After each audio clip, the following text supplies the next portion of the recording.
150 வரைக்கும் momentum. Okay exit. Hi guys, இன்னைக்கு ஒரு சின்ன ஒரு ஸ்கால்பிங் வீடியோ பாருங்கள். அதே மாதிரி ஒரு 4-5 டேஸாக பார்த்தீங்கன்னா மார்க்கெட் பார்த்தீங்கன்னா பெரிய லெவலில் மொமெண்டம் கிடையாது. பாருங்கள், நல்ல ஒரு ட்ரெண்டிங்கான மார்க்கெட் தான். கீழே தான் விழுது. ஆனாலும் புட் சைடு மொமெண்டம் பெருசாக பண்ணலை. ஏன்னா கால் சைடில் 4.5 இன்க்ரீஸ் ஆகுது, 4 to 5 பாயிண்ட் இன்க்ரீஸ் ஆகுது, புட் சைடில் 4 to 5 பாயிண்ட்ஸ் இன்க்ரீஸ் ஆகுது. ஸோ இந்த மாதிரி மாற்றி இன்க்ரீஸ் ஆகும். இந்த மாதிரி மார்க்கெட்டில் நீங்கள் ஒரு 4 to 5 பாயிண்ட்ஸ் ஸ்கேல்ப் பண்ணிட்டு வெளில வாங்க. திருப்பி அதுக்கப்புறம் தேவையான என்ட்ரி கொடுத்துக்கலாம்.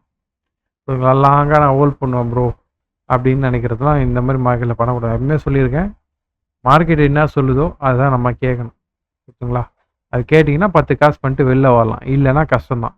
சரிங்களா? ஸ்கேல்பிங் வீடியோ பாருங்கள். உங்களால் முடிஞ்ச ஆதரவை இந்த சேனலில் கொடுங்க.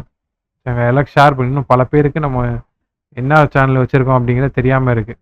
ஸோ தயவு செஞ்சு இந்த வீடியோலாம் ஷேர் பண்ணுங்கள். எல்லோரும் பயனடையிட்டோம். நம்ம ஓப்பன் லைவ் நான் கிடைக்கிற டைமில் நான் வரேன். லோ பிரேக் பண்ணியிருக்கோம், அதை பேஸ் பண்ணி ட்ரேட் எடுத்துருக்கோம். நல்ல ஃபால்டர் மொமெண்டம் கிடைக்கணும். இண்டெக்ஸில் உடைக்கிறான். 55 வரைக்கும் ஒரு சின்ன ஸ்கால்பிங் கிடைக்கணும். உங்களுக்கு 10K ப்ராஃபிட் கிடைக்கணும்.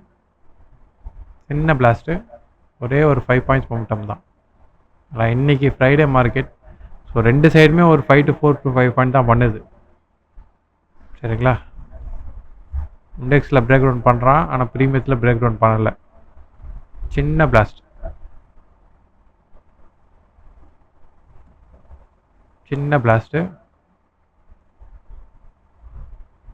பிரேக் டவுன் ஸ்டார்ட் 150, 10,000 வரை ப்ராஃபிட் வரணும் மினிமம். அட்லீஸ்ட் 152 சின்ன blast.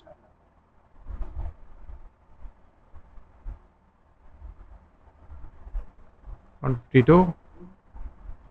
Okay, exit. Oh ton.